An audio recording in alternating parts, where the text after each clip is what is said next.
Bonsoir mes amis. Un informateur que je connais depuis longtemps sur Internet vient de se faire abolir son compte dans le réseau social Facebook. Les dernières informations que j'ai reçues de lui sont des études faites sur le Coran et des constatations faites sur les comportements envahisseurs des islamistes radicaux en France. La lecture de ces informations va m'être extrêmement précieuse dans ma lutte contre l'installation de nombreuses têtes de pont islamiques au Québec. Ces informations sont inestimables pour moi et je le remercie de tout mon cœur, sachant qu'une personne qui me suit en Europe le connaît parfaitement. La communication va donc se faire et se perpétuer, même indirectement.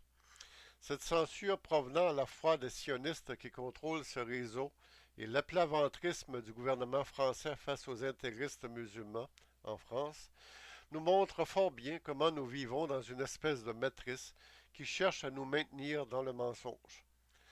J'en profite pour saluer bien bas mes nombreux amis en France qui continuent à m'appuyer et m'informer sur de nombreux sujets. Depuis toujours, nous partageons des valeurs identiques qui nous guident sur le même combat. Bref, nous continuons le combat pour la vérité, sachant que nous vivons dans un monde de plus en plus faux, mensonger et corrompu. C'est un monde qui a une étiquette avec une date d'expiration collée dessus. Un monde sans lendemain, qui fabrique une génération sans futur, ni espoir.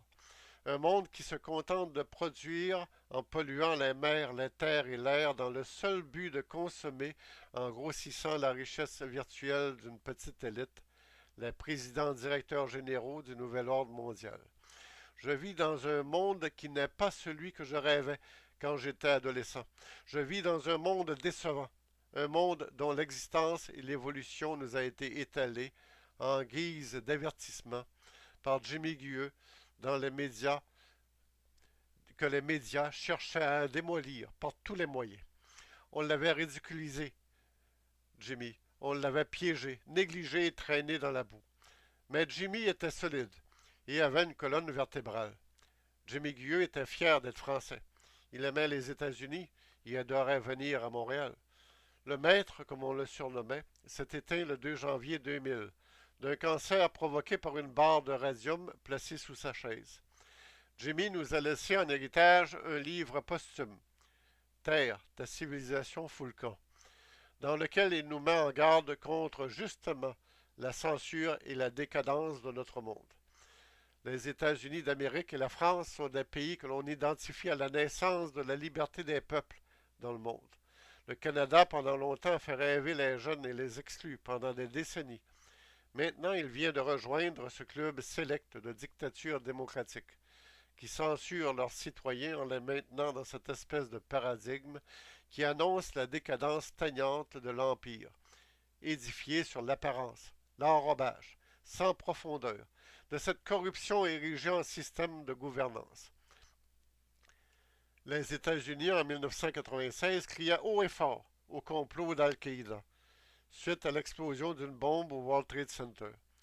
Je me souviens très bien de cette camionnette que l'on nous montrait à la télé et des remarques des gens dans les restaurants. Oussama Ben Laden était censé être l'homme le plus recherché de la planète en ce temps-là. Cela n'avait pas empêché les médecins de la base américaine de Dubaï de le soigner quelques mois avant le 9/11.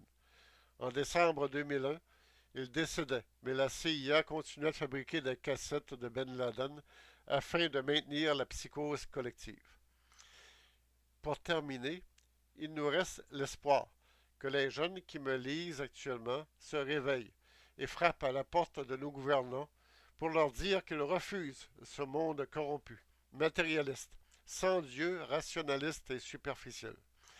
J'estime que la compassion et l'amour d'autrui a toujours sa place sur notre planète et que nous devons freiner, voire abolir la marche du démon du terrorisme, de la haine et de la peur provoquée par les fabricants de psychoses collectives, qui signent les chèques de paye des mercenaires d'Al-Qaïda.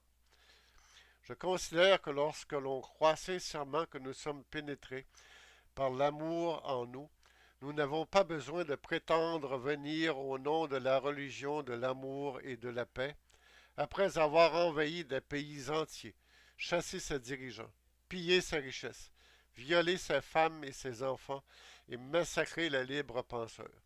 Je suis certain aussi que lorsqu'on se dit policier du monde libre et que l'on accuse le responsable d'un acte terroriste, il est très aberrant de payer ce même accusé pour soi-disant libérer un peuple, surtout quand on s'associe à son pire ennemi pour qu'il soit certain qu'il ne manque de rien.